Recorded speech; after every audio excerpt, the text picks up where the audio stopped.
Rhonda's lovely sparks. Thank you all for being here tonight. And Wendy Williams has inspired me, and I will tell you how. Thank you, and welcome to Rhonda's Lovely Sparks Live. Um, I think I always say that, oh, I didn't plan to be here. And what I love about going live is that you don't have to plan. You could just go ahead and be live. And I to speak on, I've been watching Wendy Williams being featured on Lifetime, and I'm watching her second. I can find it's her second part two of her series, which part one was yesterday on Saturday. Was it Saturday? No, it was Sunday. I don't know what my days are.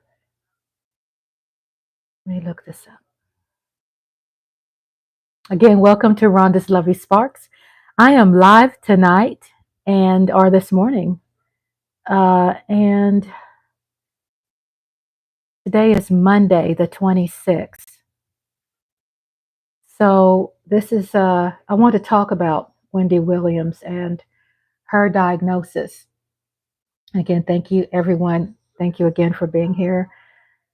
It hits close to home.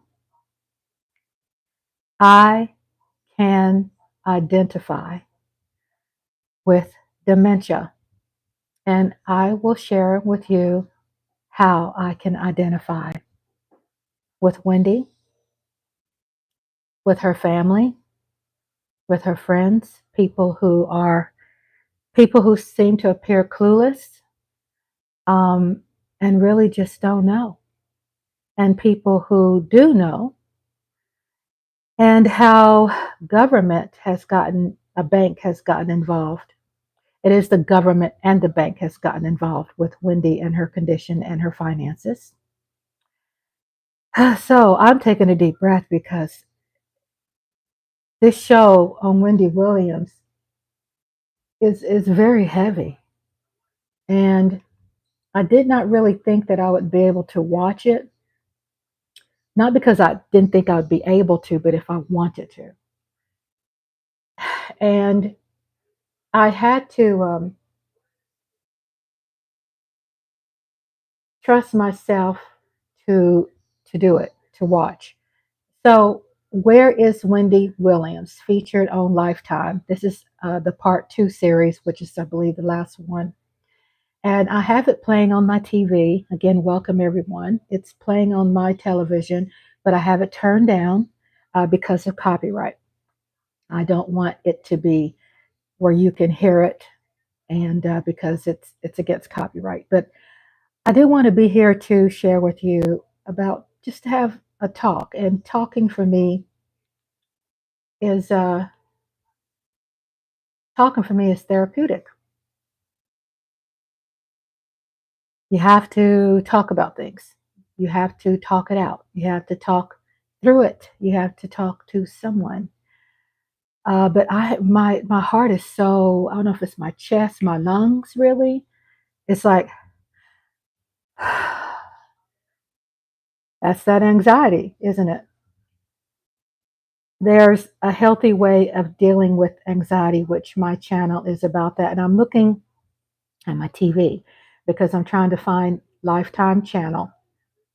And I had it and then accidentally clicked the wrong thing and popped out of it. So be patient with me as we go through this. But it's called Where is Wendy Williams? That's the special, and I inspire everyone to watch it. And the question would be, why do I inspire everyone to watch it? Because what she's going through and what the family goes through is affecting all of us and or can affect us in some form, whether it's family, whether it's misunderstanding people, um, and just getting it all wrong, and learning and opening your heart and mind enough to learn what this is about.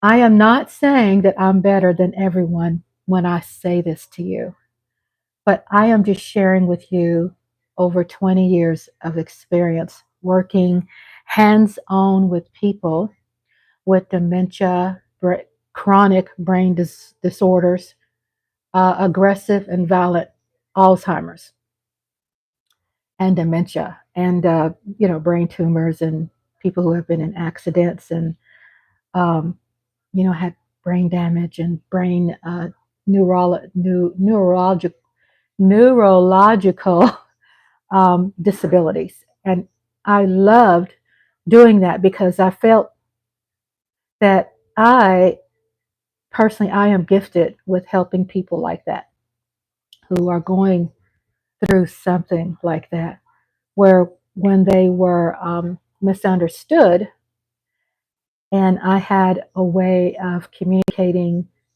to people, I had a way of understanding, I had a way of getting to know I'm trying to describe it so you all can really understand it, getting to know the new person. In order to help someone with dementia, any kind of brain disorders, but let's talk about Alzheimer's or let's talk about dementia, it all ties into one another. And there's Mothra. Say hello, Mothra. Um, is that there's people don't know that there's hundreds of different kinds of dementia. People don't know that. We human beings don't fall all under one umbrella. It just doesn't happen.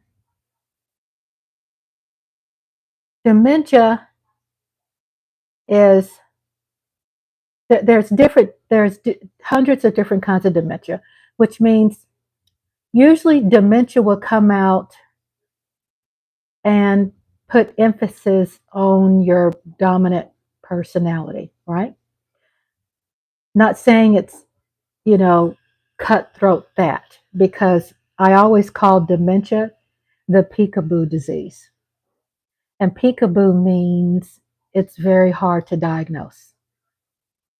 It's very hard to diagnose dementia. It comes and goes, just like how we are watching Wendy WIlliams. You can see her personality comes and goes. I wrote my notes down, but at the same time, I'm trying to freestyle what comes natural because it's such a big topic. So, of course, I'm not going to be able to cover anything. But if I can, go through and just give you some highlights, referring back to when I was saying there's hundreds of different kinds and types of dementia, and usually it will pick up on your predominant personality trait. I'm not saying it's cut and dry with that, but it usually does. So let's say, for example, if Wendy, for example, has alcoholic, um, predominant alcoholic issues, then her dominant trait is going to come out, which is probably the aggressive side, the alcoholic side. When people have, uh, when you go through things when you're younger, then most of the times it will catch up with you when you get older. I'm so sorry, I have to wipe my nose. Just like I said, I always tell people my cat hair. So that's just a part of it. That's a part of our family. We have hairy family members. But when I was talking about, so let's say alcohol is dominant in your life in the past. So there is a dementia on Alzheimer's that will have those triggered type tendencies. Let's say if you were very mild mannered, that you might, trying to find words for things, you might have mild tendencies. Um, if you have, heroin or past cocaine addictions, so you get the gist of it, right? You get an idea where I'm going with this. And again, it's not cut and dry. Therefore, it's called the peekaboo disease. That's my definition. It's probably not nowhere in writing, but throughout my years, I've come up with that as a way to try to help family members to understand, because they do struggle mostly with thinking that family members and loved ones and spouses and things like that, whoever's close friends, they think that they know the person, right? When you have dementia and or Alzheimer's, it's usually paired together. That those things gives you a different identity. So you could say, like Wendy Williams' brother can say, "Yeah, I know Wendy. I know she's aggressive. Yeah, I know she's confident.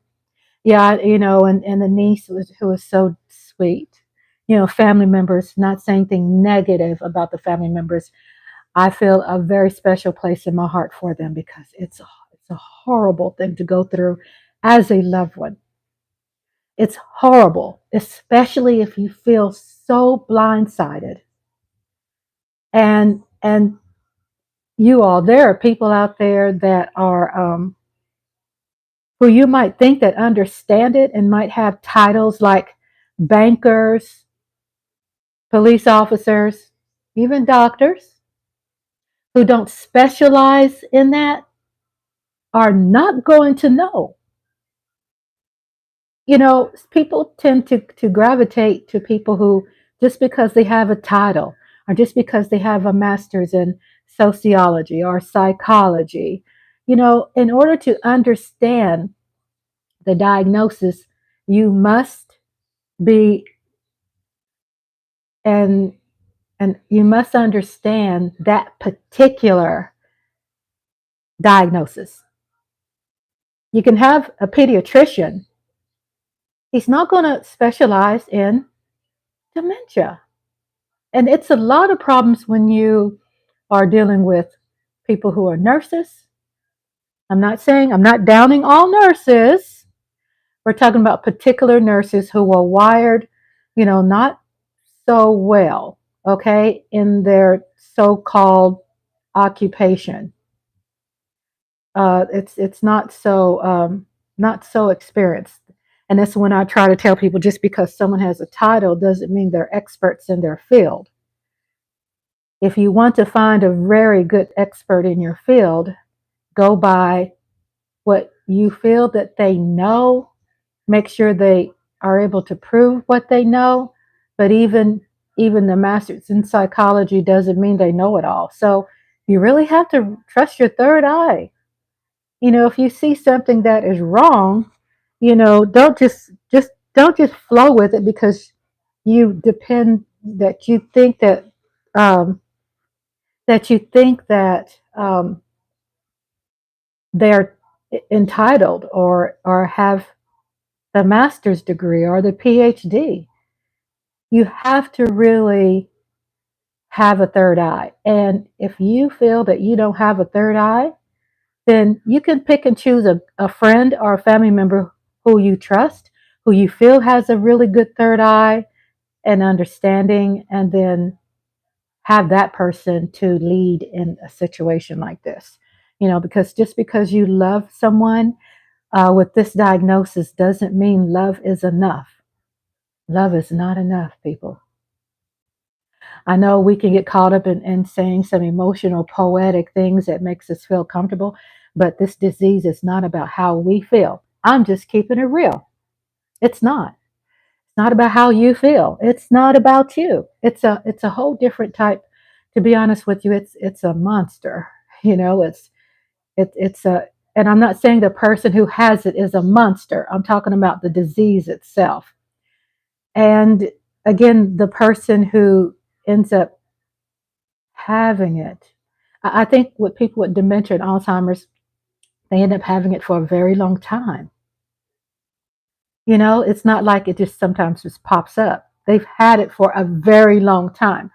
Usually, the person who has it probably will blame it on, oh, I'm tired. Oh, it's the alcohol. Oh, it's the drugs, my drug addictions. Oh, it's because I had a nervous breakdown because I lost my parent, or because, I get like Wendy's situations, bad relationship, toxic relationships, divorce.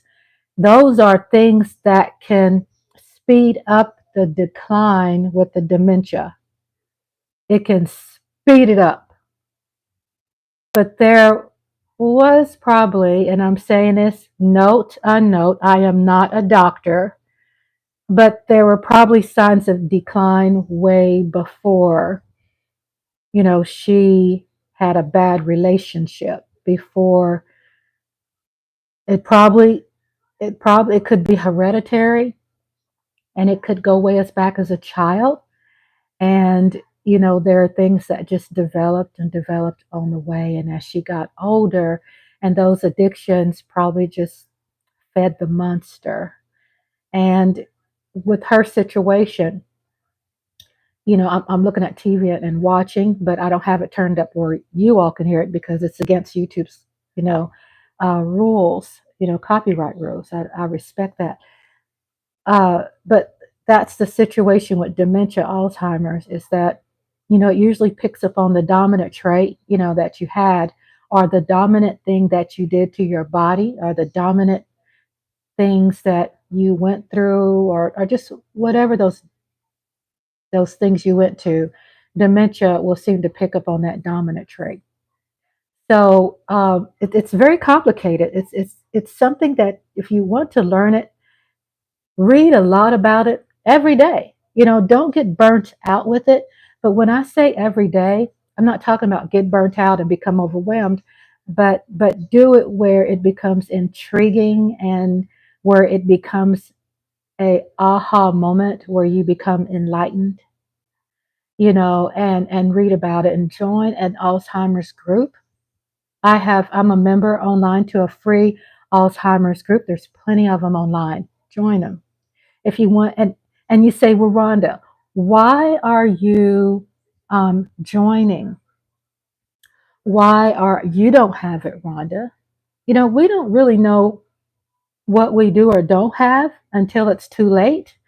But the reason why, again, I've been so intrigued and wanting to learn about it, because I've always had a passion about understanding people, period. Okay. And understanding people, for me, I ended up loving into this when I was a child. Either I think you're born with it or you're not. That's just how it is. Either you got it or you don't. So I really feel I was born into it, because I could remember some things as a child, me having just a big heart to the world, you know? Oh my God, I remember just lying on my back. I'd be in Kansas City. I grew up in Kansas City, Missouri. And I would be at my dad's job, and outside of where he worked was wheat fields. And I remember as a little girl, I'd go out into the wheat fields and lie on my back and stare at the clouds and the sun. So, I thank God that I had those visions. But what also that means is that having those visions um, made me, I guess, God gave me a gift to be able to see more than just what's on the outside. And how this relates to our topic is, you have to be a special kind of person to be relatable to someone who has the dementia disease. How, again, the question is, what does this have to do with you? What does this have to do with me? How this has to do with us also is that when we are in society, I'm giving you another example. And let's say you have a neighbor that's hard to deal with. We've seen a lot of those on video. And they end up being called Karens and Darrens. And we know what that means. You have someone who's extreme, who, doesn't get along well with others. But understand too, that person might have dementia and might forgot their meds, or they might have dementia and they don't have home health care, and they need home health care, and they need to be monitored, and they need to be managed. But then there's that fine line that the government has, which you could see Wendy Williams' family is fighting through, is that when you have a government, and I'm saying all government is bad, but I'm saying, when you have a government that has the law backing them up to run your life, your household, sometimes they're missing on all cylinders because they don't know who you are. You know what I'm saying? But then they have to do their best, to do their job because they're getting paid to do their job. Well, the problem with that, and with what you see with Wendy's family, is that, there are people that are involved who don't know her and or probably can't give her the care that she needs. Um, but there's that other fine line, and this is going to be controversial. Also, there's that fine line dealing with someone with dementia. Sometimes a person from the outside is better. What do you mean by that, Rhonda? What are you talking about?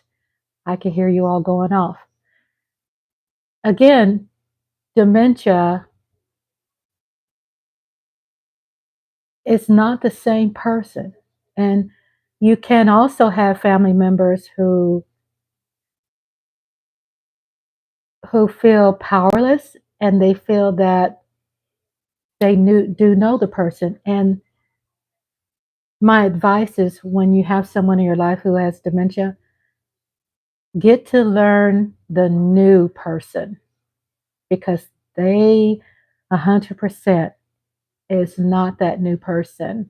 And I'll give an example. It's millions of examples, but let's try to shorten this because I can probably cut this up in a lot of pieces and help you understand. But let's say when you talk to someone with dementia, and I'm gonna tell you this: when I was telling you about reading about it and joining these websites and things like that, and how this helps us, is that also learning about dementia and Alzheimer's also helps all of us when it comes to understand mental health in different capacities as well, right? When it comes to what to eat, when it comes to exercising, getting your heart rate up without over exercising. It's not good to overwork out, like with the physical therapist, with Wendy, they wanted her to do some step stuff, and she only had 6% of the feeling in her feet. No, but bless his heart, he doesn't know about the condition. He's physical therapy, right? So shame on us for assigning people that, just because you think or have titles and are experts, and because you feel that they have helped you, it doesn't mean they are a good fit for that person and their diagnosis. Just because someone is a doctor doesn't mean, an OBGYN doesn't mean they're good with Alzheimer's. Just because someone is neuropathy doesn't mean they're good with, the brain. Always get a specialist that is an expert with your diagnosis. And even that could be questionable. So if it's someone that is, if you don't like that person, that doctor, and you're not feeling them, get another one. You have freedom of choice to find a person that is a good fit for you. So back with also the continuing conversation of dementia, um, the peekaboo disease, um, the emotional mood swings of crying. When she's crying, when Wendy Williams is crying and or let's say in this case, and in other most cases, not all cases, but many cases, that the crying has nothing to do with her feeling bad for herself, or she's crying because she misses family. People missing the point. You off on all cylinders. It's because that part of the cognitive part that's affecting the crying, the emotion, because things are sporadic and things are kind of not hitting on all cylinders. It's not balanced. And so there's the crying, and it doesn't mean she's seeking pity, and it doesn't mean she's emotionally hurt. So, what this tells you, you have to be a good reader. If you feel that out of nowhere she's emotionally crying, then is she crying because she misses her son? Are you crying because of the side effects of the medication? Are you crying because there is a cognitive decline? Are you crying because your mind doesn't have a way of organizing your emotions and putting it in the right way to express outwardly? You know, there could be even signs of from Wendy Williams being an alcoholic, and being an alcoholic, there is that part too that's contributing to why she's crying. So yeah, there's a lot of faucets there. There's a there's a lot of different things. But a person, like I said, you pick that family person, that friend. If you got it, then you're blessed to be able to figure that out naturally. That gift to understand what parts of those could be what. The only way of understanding a person with dementia and Alzheimer's is to live with them, be with them 24 hours. Because, like I told you, the peekaboo disease, there are times when that part of the brain can put on an act, right? Doesn't mean they're 100% out of it. There's some personality traits where they feel, if in other ways they've sat up straight and they've know how to clear their throat in front of the camera and perform. Okay, so most of the times when you have someone with a mental disability or dementia, which that's what we're talking about, there's that brain cognitive thing, a piece of it that will perform. And when you're around them, when you just see them, oh my God, you're saying, oh, you look so good. You look so happy. Wow, and you leave, right? You leave them home alone, and you go home, and then you realize, you say, well, oh, they look great. Their hair look great. There's nothing wrong with them. They're fine. The point is, people, when you are away from them, when you are away from people in that position, when you step away, the decline comes back. The peekaboo disease, it comes back. So look up sundowners, what sundowners mean. If you notice when Wendy Williams is more aggressive, it's because she's gotten tired. She's exhausted. She needs rest. And when you see the publicist, or let's say the manager, how he's doing to, in his skin, he's doing the best he can. So he's not a certified person with dementia, Alzheimer's, but he's telling her, Wendy, get some rest, lay down. And Wendy is saying, I don't want to sleep. I don't want to rest. Because when you have someone with dementia and Alzheimer's, they must stay active. Is why Wendy wants to get in the car. And what's healthy for her is to look around downtown New York, be around what she's familiar with, because some things she's not, but there are sparks that will come that will spark her mind of memory. Some not, some yes. And then usually when you have someone with dementia, especially if it depends what kind, but if it's aggressive, sometimes you have to put a seatbelt on them where they can't harm themselves, open up the door and jump out the door. Because I had a client that I could not drive, have her ride in the car with me anymore because she could take the steering wheel and turn the steering wheel, and cause an accident.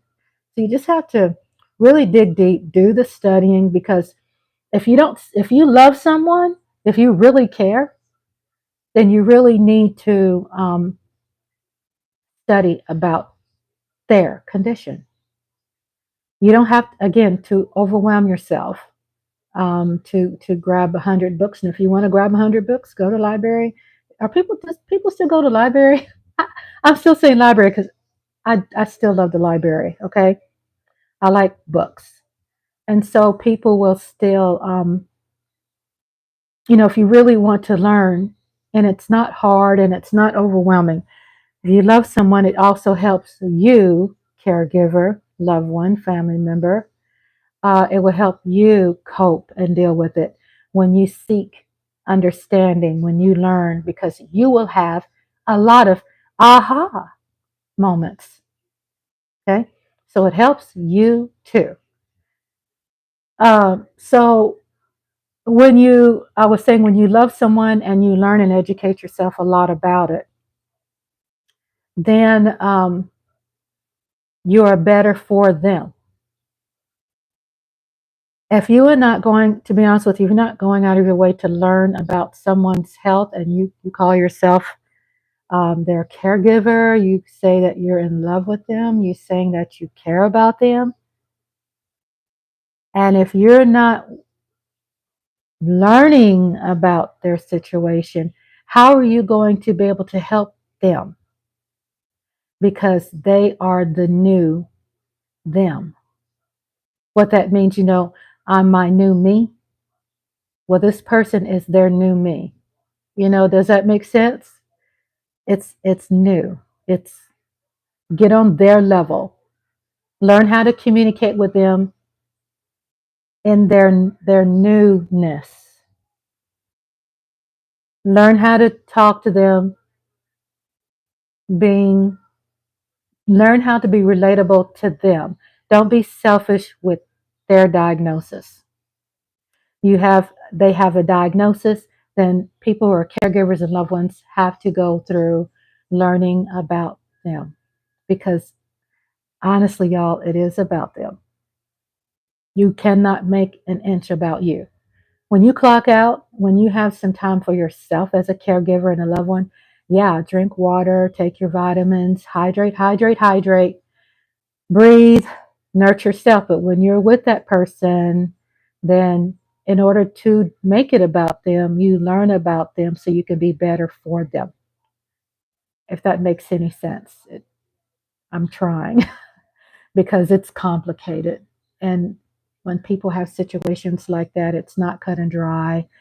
And especially when it comes with emotions, it's tougher. And when I was talking about coming with emotions, when I was talking about what I said, controversy about family members helping someone with dementia. And let me tell you why I said that. I'm not saying that the guardianship is good for Wendy. I will say in my situation, family is good for Wendy. Sometimes people with dementia, like I said, when they are in their new them, their newness, their new person, that sometimes when they're around someone who probably, for which she has like bad memories of, probably not a good idea, because they don't remember or have that cognitive connection to understand that, oh, that was the past, you forgave them, you moved on. They don't have that ability. So, with those circumstances, um, you have to, sometimes with a caregiver or a new nurse, or what they say, the outsider is better for them. You ever see anybody who's on physical therapy, getting home health care, occupational therapy, how they respond better to the nurse, but their family member at home they disrespect? You ever seen that before? Happens a lot. It happens a lot with the person who loves them is more abused. It happens a lot. Become a part of groups that can help caregivers and loved ones be a part of that group to understand and build as a caregiver, build your circle to become stronger to cope and deal with things mentally. That's just that part I want to say. Again, um, it's complicated. It's more than just my podcast. It's more than just Rhonda being live. But those are just some small things. Um, how this movie has touched me because I have been so totally compassionate about this topic because my aunt, she was diagnosed with it.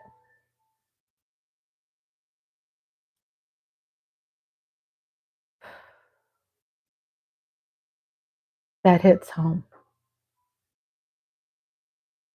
Yes, that hits home. So I feel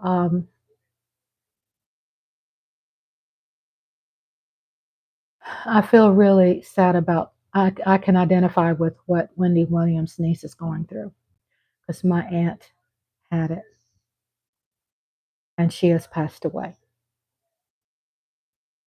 So speaking about my aunt, she was the first Black woman lieutenant of the Shreveport, Louisiana Police Department.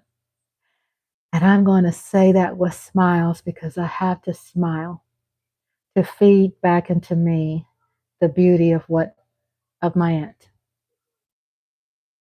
And my aunt has been through a lot, like a lot of us women and men. She's been through so much. And even being, working for a department at that time was unfair. Being Black,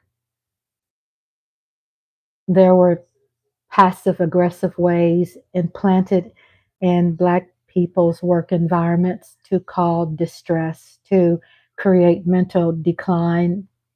There is a method to people's madness when it comes to their racism, their racist ways. And that is another whole nother video.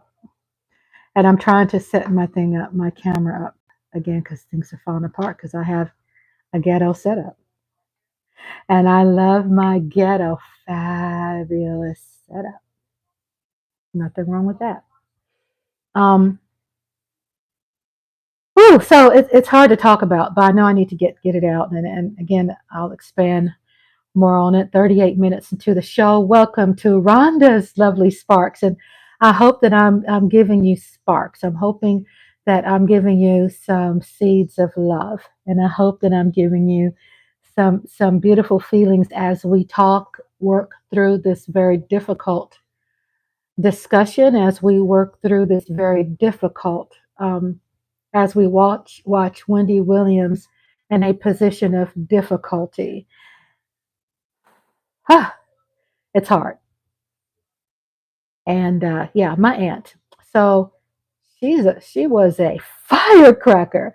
My aunt was a member of the Black Panther Party. Yes, and the positive part of Black Panther Party because politics has put a lot of bad things on the intent and the purpose of Black Panther Party. The part that she was a part of was rightfully fighting for rights for Black people. And she was a part of the food program for children. She was a fire. And when I say fire, that's out of utmost respect. And she was not prejudiced. And she was not racist. And her biological grandfather was a Caucasian man. He was a white man. And I'm not saying that because that makes her not prejudiced. what I'm saying, she had a right to fight for her. She had a right to fight for equal rights for her family, for people she loved. We have those rights without being extremist. And I'm the type of people too that I'm the type of person that you have to do what you must do to survive when it comes to fighting for something that you believe in without hurting others. That it takes whatever it takes to open the ears and minds of politicians. You know, it takes a lot to open the ears and minds of closed minded people who are running our city, our town, people who just don't have the ears to listen. So it takes the people, it takes we, the people, to vote in the right people, to vote out people you don't agree with, and to vote, period.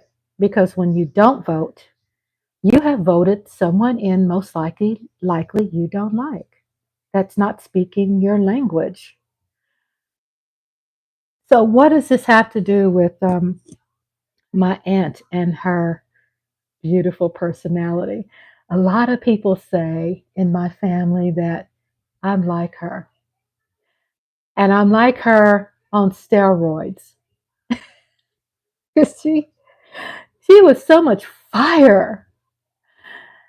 Uh, and to move along with this, because that's a whole nother video, I'm trying to stick to critique things without oppressing what I want to say. um, to skip through a lot of things and get to the meat and potatoes of what I'm trying to get to is she passed away with dementia. And right before she passed away, she was hospitalized for mental um, assistance for therapy, you know, like Wendy Williams. The best thing that's happening, you know, to Wendy Williams is that she, you know, the manager is saying, well, I'm going to get her institutionalized, and it's not a bad word to be institutionalized. Stop shaming people and stop shaming yourselves and stop shaming others and be just cognitive how you speak on situations like that. Institutions are institutions to help human beings who need help, who need treatment, who deserve to get help, and who have earned the treatment. That's what they're there for. Don't shame people from making a choice to get the help that they need. It's not your business to shame others because you would be surprised. Guess what? If it happens to you, then what are you going to live with? The embarrassment? You're going to live with the shame? You're going to live with guilt, which guilt can take you down. So don't be so hard on others if others are making a choice to get help and find help. So 43 minutes into the show. Thank you. Welcome to Rhonda's Lovely Sparks. Please subscribe because when you subscribe, you help my channel to be out, get to reach out to more people. It's how YouTube works. So when you like, when you subscribe, when you comment, when you share my channel with others, you help me be able to reach more people. And you basically help YouTube algorithmically. Is that how you word it? Algorithmically? Algorithm wise? Put my things out there so it can be seen. And it helps me succeed and it helps my channel survive. And believe it or not, YouTube has it going on because we are pretty much controlled through emotion. All it takes is a click, just like when you vote. All it takes is voting.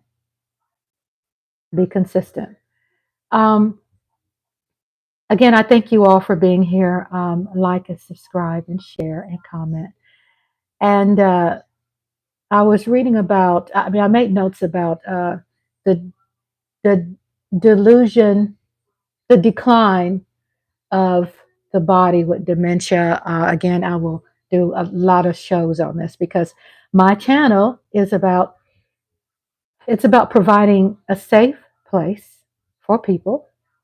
It's for people, if you feel that you are quote unquote normal, because society has implanted a bunch of BS, what normal should be. Hollywood has planted a bunch of BS, what normal looks like, right?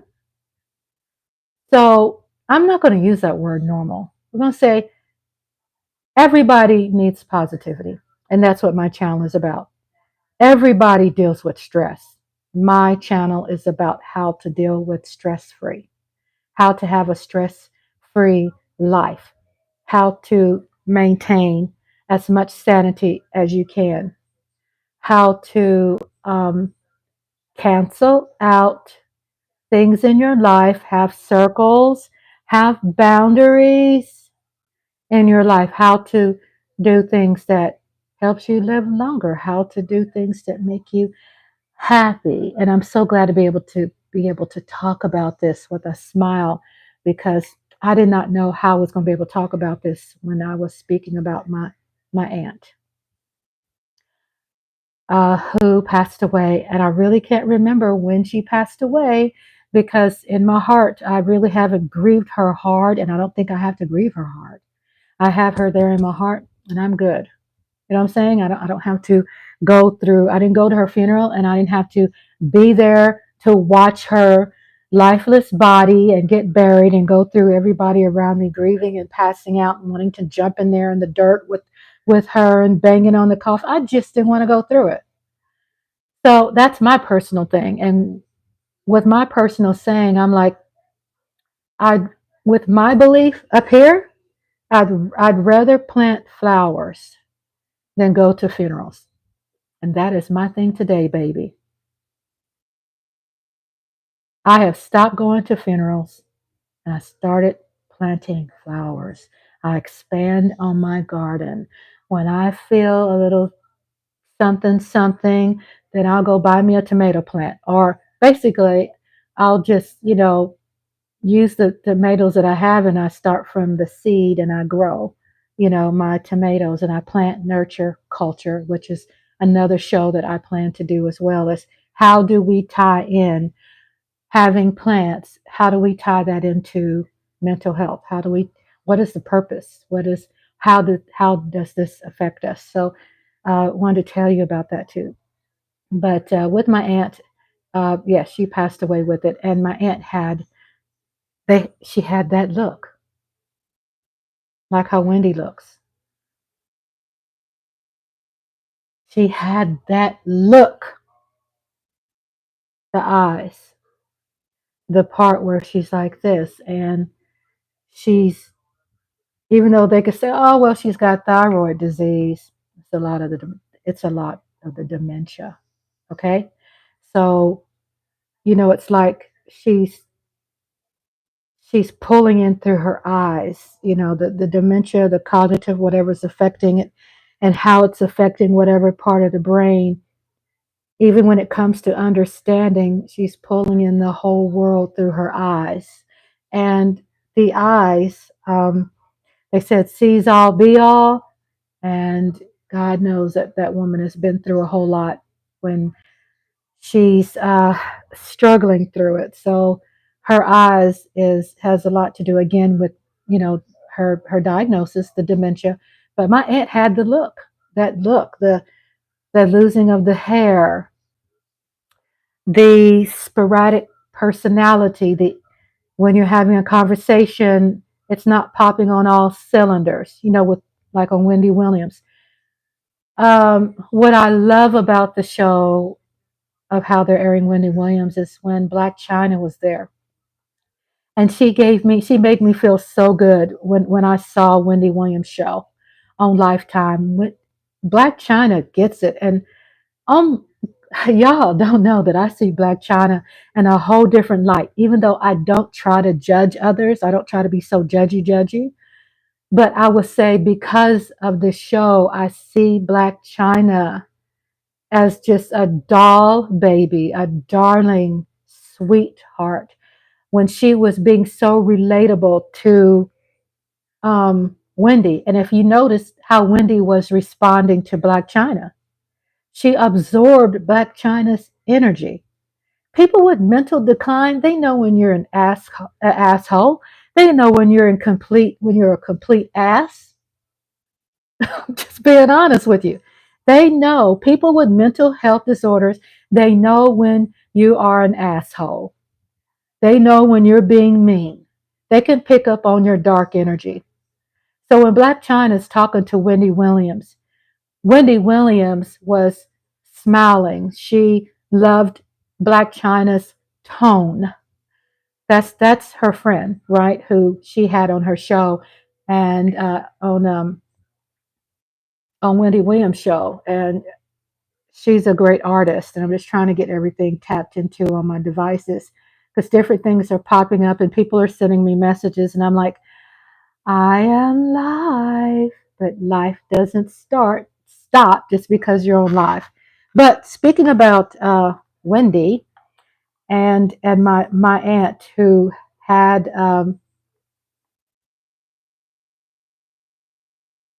who had the look, I say quote unquote, that look that Wendy has. My aunt had it. Lost weight. She was trying to think. Was she 60 years old? She was older than 60, 65, 60 something, I believe. 68 maybe. I didn't keep up with details about my aunt because I have in a special place where I don't want to keep negative things and her loss in a bad part of my mind. So to remain positive, she had the weight loss like Wendy, but worse. My aunt was a thick woman. She was voluptuous. She was beautiful. She was all that and a bag of chips. Being first black lieutenant of SPD, she was fire. She was amazing. She loved motorcycles. She rode motorcycles across the country. She had a love for God. She had a love for her religion. She had a love for people. She was just an amazing woman, and I love talking about her. Well, she had the look like Wendy had, the cognitive decline, the eyes, the not hitting on all cylinders. Like when you're talking about something, she picked up on something else. Wendy wasn't there. My aunt wasn't either. She wasn't there at the end. Let me tell you, when I saw her in that situation, my heart actually felt like someone cut my heart out of my chest and stepped on my heart. It's how I was crushed. And just so that you know, just because I have 20 years of experience in helping people with these conditions, it doesn't eliminate me from having feelings, from having to be to show emotion. It has shock value. When you see someone you love, it has shock value to see that decline. How they go from being so voluptuous to 80 something pounds. My auntie went to 86 pounds. She lost weight down to 86 pounds. She was so effing thin. And her whole life, she was a nail biter. And when I went to see her, where she ended up being in a hard to talk about sometimes when she was being in a care facility, which the care facilities, they call them also rehab, which I feel wasn't a good fit for her. It just wasn't a good fit for her. It just was not. I wish I could have taken control of her health, but there is me why I have a channel like this where I can't save everybody. Again, that's a whole nother show, and I will promise to be back to tap into that. But she got down to 80 something pounds. And when I saw her, She was there in the facility, and all I could do was get a comb and brush and braid her hair because she has the most beautiful hair. You know, and that's what our culture does, right? We braid that hair, right? We braid that hair. Sit down, baby. Let me braid your hair. That's how we show love. That's how we put our spirit and energy into someone we really love. And I just brushed her hair and combed it. And I combed her hair and braided it. And I took a picture of her braid, and I'll post it in my community tab. I didn't. I'm not going to share what she looked like, but I'm definitely going to share with her braid. And I sung to her because my whole life, well, I say my whole life, it's been my life, 20 something years, working with people with dementia, Alzheimer's, and mental disorders and brain disorders. I would sing, and I would sing to her. See if I can get it out because that Wendy Williams show got me. You are my sunshine, my only sunshine. You make me happy when skies are gray. You never know, dear, how much I love you. Please don't take my sunshine away. Please don't take my sunshine away.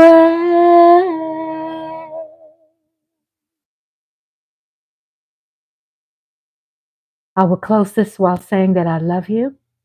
Stay tuned, subscribe to me, be close to me because I want you close to me. And to end on this note, we'll see you soon. I love you and thank you for being around Rhonda's lovely heart.